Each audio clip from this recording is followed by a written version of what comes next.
Bienvenue au labo des CIP. Aujourd'hui, on enfile nos blouses de chimistes pédagogiques. Comment on concocte un scénario de formation qui, non seulement tient debout, mais qui donne vraiment envie d'apprendre et surtout qui transforme l'essai sur le terrain, quoi. On a brassé quelques idées là-dessus. C'est ça. C'est un peu l'alchimie complexe, hein.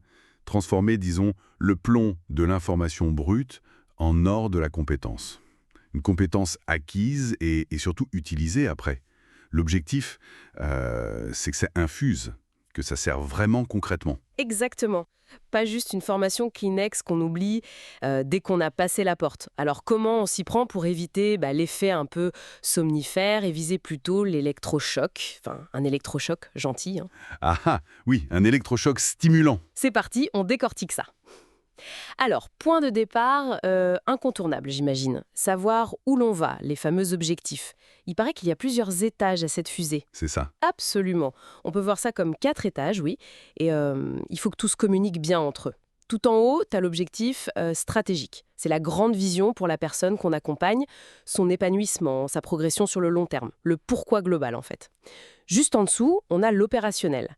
Là, c'est qu'est-ce qui doit changer concrètement et assez vite sur le terrain grâce à l'accompagnement.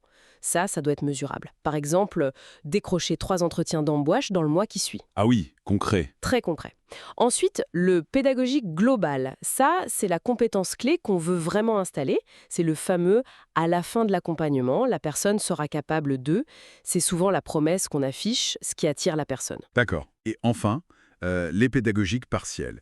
C'est un peu les marches de l'escalier pour arriver à l'objectif global. Là, il faut être super précis, utiliser des verbes d'action clairs. Identifier ces 3 points forts majeurs, rédiger une lettre de motivation percutante sans faute d'orthographe, c'est l'entraînement étape par étape. Je vois l'idée. On part du très grand, de la vision, pour arriver aux gestes techniques très précis. C'est malin.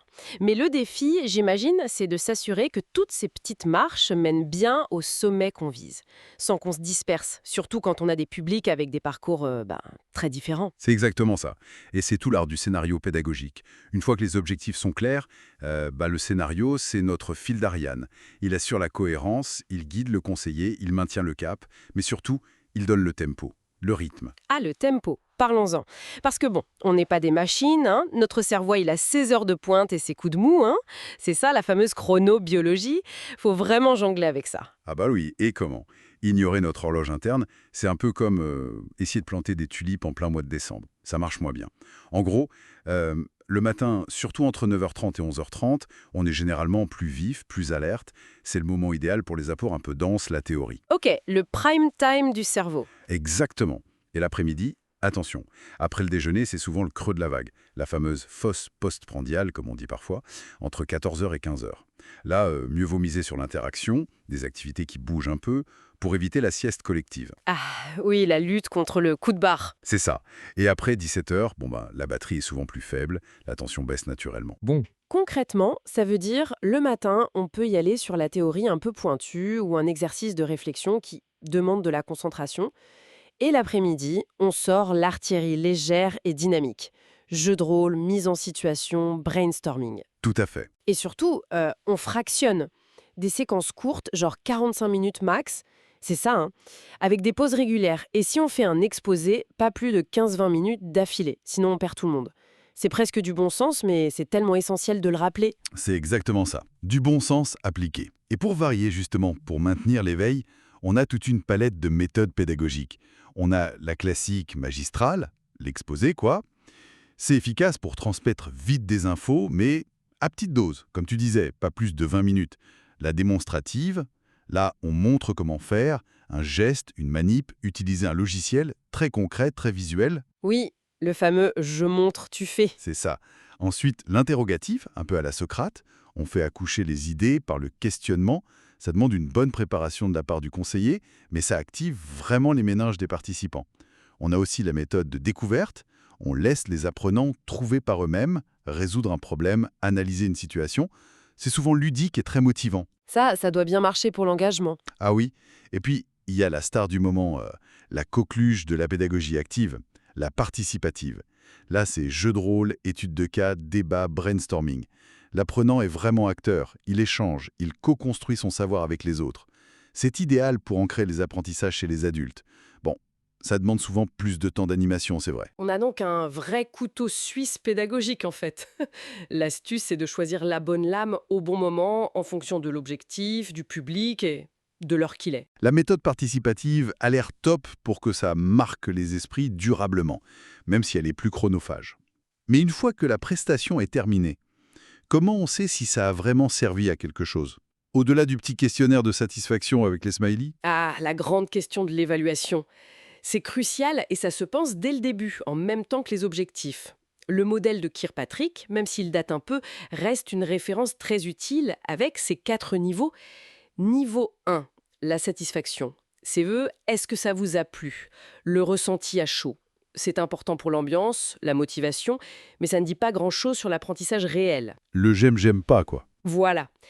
Niveau 2, les acquis. Là, on vérifie ce qui a été réellement appris. Les savoirs, les savoir-faire, peut-être même le savoir-être. On peut faire un quiz, une mise en situation évaluée. Niveau 3, le transfert. Ça, c'est le nerf de la guerre. Surtout avec Calliope, maintenant, cette certification qualité qui nous demande de prouver ce transfert. Est-ce que ce qui a été appris en formation ou en accompagnement est réellement appliqué sur le terrain, au travail, dans la recherche d'emploi? Ah oui, c'est là que ça devient sérieux. Et c'est souvent le plus difficile à mesurer, non? Oui, c'est plus complexe. Et enfin, niveau 4, l'impact. Quels sont les effets concrets sur l'activité, sur les résultats de la personne, voire de l'organisation si c'est en entreprise? C'est le fameux ROI, le retour sur attente, ou ROI, retour sur investissement. Qu'est-ce que ça a changé concrètement par rapport aux objectifs opérationnels et stratégiques définis au départ? Ça, c'est souvent le parent pauvre de l'évaluation, avouons-le. Effectivement, ces niveaux 3 et 4, c'est là qu'on touche au cœur du réacteur de notre métier de CIP. Et c'est clair que c'est le plus complexe à évaluer. Est-ce que le numérique, d'ailleurs, peut nous aider un peu là-dessus, pour suivre ces indicateurs plus facilement? Oui, certainement. Les outils numériques peuvent faciliter la collecte de données, par exemple via des questionnaires post-formation à distance, des suivis d'indicateurs partagés, des portfolios numériques où la personne montre ses réalisations. Ça peut aider à objectiver le transfert et l'impact. Bon, eh bien, sacré programme pour monter des accompagnements et des formations qui ont vraiment de l'impact et qui restent. Si on résume rapidement, on part d'objectifs clairs, bien déclinés, du stratégique au très concret.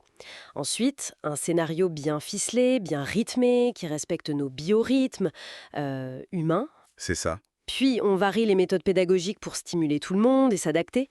Et enfin, une évaluation qui va chercher plus loin que la simple satisfaction, qui mesure l'apprentissage réel et idéalement son application sur le terrain. Tout un art, comme on disait. Un art d'équilibriste parfois, mais passionnant. Et juste pour laisser mijoter tout ça, une petite question pour la route peut-être. Quelle place on pourrait donner consciemment à l'émotion, au plaisir, comme de vrais ingrédients actifs, comme des catalyseurs d'apprentissage dans nos scénarios?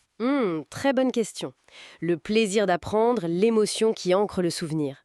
Vaste sujet. De quoi nourrir nos prochaines expériences en labo. Merci beaucoup pour cet échange passionnant. Merci à toi. Et on se dit à bientôt dans le labo des CIP.